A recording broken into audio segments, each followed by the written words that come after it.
শুভ সকাল বন্ধুরা। এই যে দেখো তোমাদের দিদি যন্ত্রণায় ব্যথায় কাতর, ওইদিকে পূজা আসছে বলে কিছু তো ঘরের কাজ করতে হবে টুকটাক, ঘর পরিষ্কার তো করতেই হবে। হ্যাঁ, তা এই মিটকেসটা ছিল রান্নাঘরে, আর রান্নাঘরে এখানে যেটা ছিল ছোট চার থাক ওটা নিয়ে গেছি রান্নাঘরে। কারণ এখানে এটা ইঁদুরে কেটে দিচ্ছে, এইটা এই যে নিচগুলো এই যে ফুটো ফুটো এগুলো দিয়ে ইঁদুর ঢুকে জামা কাপড় নষ্ট করছে। আমার ঘরে বারবার ওষুধ দেওয়া হয়, আমার মারতে ভীষণ খারাপ ওই লাগে। বাইরে পুকুর থেকে রাত্রবেলা হলে ঢুকে পড়ছে এখান দিয়ে ওখান দিয়ে। আর নিচের তলা ফ্ল্যাট বলে নাকি জানি না, এত প্রচন্ড ইঁদুর হয়, ক্ষতি করে দিচ্ছে। তো মেয়ের এখানে মেয়েগুলো রাখছি, রেখে দেখলাম আমার জায়গা আছে এগুলো বাড়িতে পড়ার, তো রাখছি। এই তাকটা এখনো ফাঁকা আছে, এতগুলো ধরবে না, যতগুলো রাখা যায়, নিচটাও ফাঁকা আছে। হ্যাঁ, ওটা ফাঁকা রাখবো তিন্নির জন্য, কারণ তিন্নি ভীষণ ভীষণ ঝামেলা করে, ভীষণ ডিস্টার্ব করে। ও কোনো জিনিস গুছিয়ে রাখে না। এই গুছিয়ে দিচ্ছি, কদিন থাকে দেখো না। কালকে আলমারি গুছিয়েছি বসে বসে, একটা আলমারি, এখনো দুটো আলমারি বাকি আছে। তাই যে সাথে মায়ের সাথে হরিও দেখো কাজ করছে, হরি যেখানে আমি সেখানে ওকে বস্তা। আর এই দেখো আমাদের গোল্ডেন মানি প্ল্যান্টটা, এই গোল্ডেন মানি প্ল্যান্টটাতে আছে কিছু একটা করবো, ওটাকে তুলতে হবে। এটা দেখো এই যে এতটা বাড়তি হয়ে গেছে, হ্যাঁ কেটে বসানো যায়, নতুবা এই হরির যে পুরানো একটা মই আছে ওই মইটা তোলো তো একটু শুনে। ওই যে এই যে হরির দেখো পুরানো মইটা, এই মইটাকে এখানে সেট করব, সেট করে ওই গাছটাকে তুলব, সেটা তোমাদের সাথে শেয়ার করব। এইভাবে এইটার মধ্যে ওই গাছটাকে রেডি করব, মানে গোল্ডেন মানি প্ল্যান্টটা মই দিয়ে আকাশের দিকে উঠে যাবে। মানিদের উপর দিকে তুলতে হয় বলে সবাই। আর দেখো সবার ইচ্ছে করে ঘর বাড়ি সুন্দর করে রাখার, গোছাবার। এবারে আমি কিচ্ছু করতেই পারিনি। এবার রান্নাঘরে যত কিছু এসব ছিল, এইটাই যত মশলাপাতি, সেগুলো এখন কোথায় রাখবো, কি করব, মাথা খারাপ হয়ে যাচ্ছে। তা চলো আজকে থেকে আবার কাজ শুরু হচ্ছে, সামনে পূজা আসছে, এই ডেলি ব্লগ আবার স্টার্ট করছি। কি কি হয় আস্তে আস্তে তোমাদের সাথে শেয়ার করছি। কাজগুলো তোমাদের দিদি করছে, আমি আছি দিদির সাথে। আজকে আমি অফিস যাব না, একটু হেল্প করি, পুজো আসছে, ঘরটা তো একটু ঝিকঝাক করতে হবে। এমনিতে পুজোর জন্য যা চারিদিকে ঘটছে এই জন্য মন খারাপ, কিন্তু আমরা পুজোয় সেরকম কিছু মানে অন্যবারের মতো আনন্দ তো একদমই নেই। তা ঘরের কাজ তো করতে হবে, ঘর বাড়ি গুছিয়ে সুন্দর করে রাখা হচ্ছে। চলো পাশে থাকো, দেখতে থাকো আরও কি কি করা যায় দেখছি। তো ফ্রেন্ডস দেখো, এখানটা এইভাবে গুছিয়ে নিয়েছি, পুরো আলমারি হয়ে গেছে। এই যে জামা কাপড় যা ছিল এতে সব ধরে গেছে, আর কিছু বাদ দিয়েছি পুরনো, যেগুলো হচ্ছে না বা তিন্নি আর পরে না সেগুলো বাদ দিয়েছি। দিয়ে দেখলাম তিন্নির আমার ঘরে পড়ার সব ধরে গেল। অবশ্য বাইরে অনেকগুলো মেলা রয়েছে, সেগুলো ঢোকালে আবার একটু প্রবলেম হবে। যাই হোক, চেষ্টা করবো এর মধ্যেই রাখতে। আর এখানটা এইভাবে গুছিয়ে নিয়েছি। এই একটা দিক হলো, এখন অনেক কাজ বাকি আছে, যতটা করছি তোমাদের সাথে শেয়ার করছি। দেখো টেবিলটা মুছে পরিষ্কার করে নিলাম, দাগ দুগ হয়েছিল কলিন দিয়ে পরিষ্কার করলাম। একটা ট্রান্সপারেন্ট টেবিল কভার কিনবো, মানে যেটা ছিল নষ্ট হয়ে গেছে, বেশি দিন যায় না। তরকারি পাতির দাগ লাগলে হলুদ হয়ে যায়, তো বেশি দিন যায় না। তারপরে এই আচারের দাগ লাগলে, তো ওটা ফেলে দিয়েছি, একটা কিনবো। তার আগে এইগুলো ছিল, এগুলো অনেক দিনের, দীঘা থেকে আনা ছিল, অনেক বছরের, তো এইগুলো পেতেছি। আর এখানে পটকৌড়িটা আছে, ওখানে নুন আর আচার, ওখানে মা, আর এগুলো তো গরম জিনিস রাখার জন্য। তো এইভাবে টেবিলটা সাজালাম। আর আরও গাছ ফাছ ছিল টেবিলে, সেগুলো ওইখানে দিয়েছি মানি প্ল্যান্টটা, আর একটা গাছ অন্য জায়গায় রাখবো। চলো একটা একটা করে পরিষ্কার করছি, একটা একটা করে তোমাদের দেখাচ্ছি। ওদিকে তোমাদের দাদাভাই অলরেডি ভাত বসিয়ে দিয়েছে, ভাত হয়ে গেছে, ভাতটা নামাই গিয়ে। চলো সঙ্গে থাকো, দেখতে থাকো।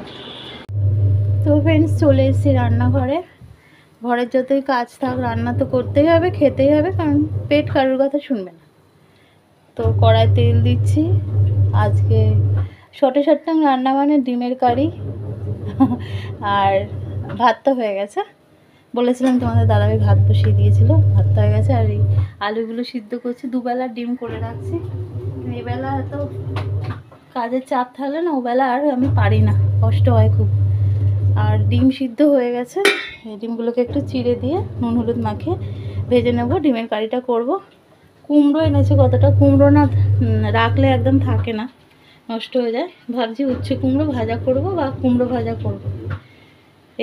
এদিকে পুজোর আগে যেটুকু কাচাকুচি ছিল এই যে কাচ্ছি।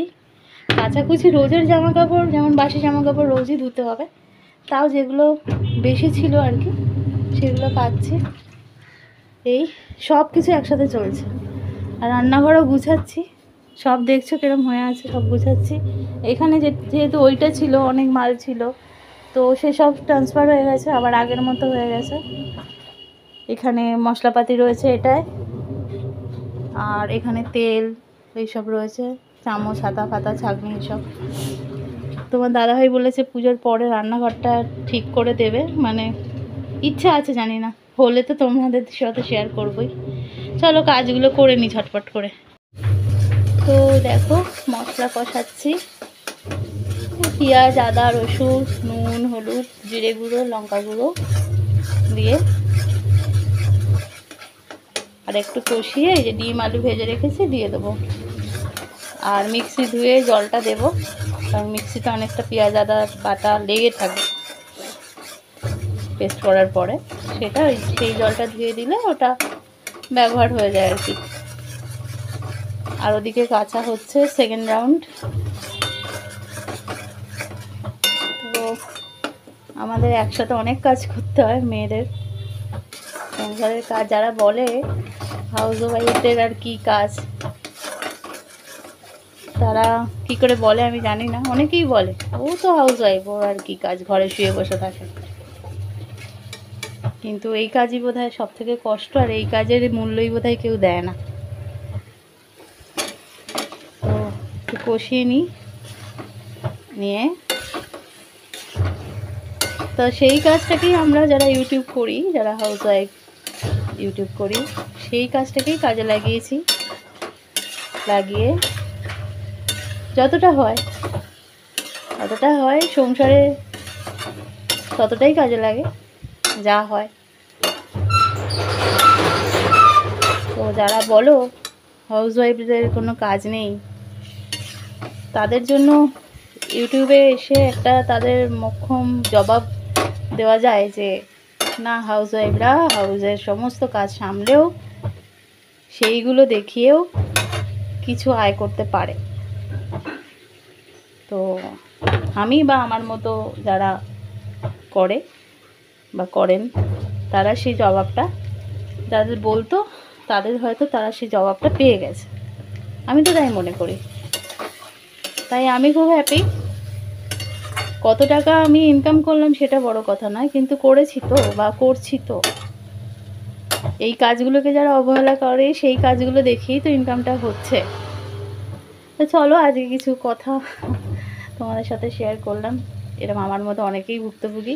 ফোনটা কাঁপছে, আমার হাত কাঁপছে, তাই জন্য। চলো ডিম কষা এবার একটু জল দিয়ে দেবো, যে হয়ে যাবে। আর কাঁচাও হয়ে এসেছে, জল দিয়ে দিই। এই যে মিক্সি ধোয়া জলটা দেবো। এই দেখো কতটা মশলা লেগে থাকে, এই জলটা দিয়ে। আর বেশি ঝোল করব না, যদিও তিন্নিটা একটু বেশি ঝোল পছন্দ করে, তো সব কিছু তো ঝোল বেশি ভালো লাগে না, এটা একটু মাখাই হবে। আর তার জন্য একটু ডাল বা কিছু লাগবে, ডাল ভাজা এগুলো তো হয়ই। আজকে আর বাজার থেকে তিন্নির পছন্দসই মাছ তো ওই চিংড়ি পমফ্রেট এইগুলো আর ভোলা, এই তিনটে মাছ না হলে তো চিংড়ি খাবে না, তিন্নি খাবে না। তাই জন্য আজকে আর মাছ আনাইনি, নাহলে আমায় 2 রকম করতে হতো, ওর জন্য আবার আলাদা কিছু করতে হতো। তো ওই নামাবার আগে ঘি গরম মশলা দিয়ে দেবো, আর মাখা হবে এটা। চলো আজকে এখান থেকে মানে এতটাই শেয়ার করলাম। আবার ঘরবার গুছিয়ে কালকে তোমরা দেখতে পাবে। চলো টাটা, ভিডিওটা বড় হয়ে যাচ্ছে। টাটা, সবাই ভালো থেকো, সুস্থ থেকো, আর এভাবেই সবাইকে জবাব দিয়ে দিও। টাটা।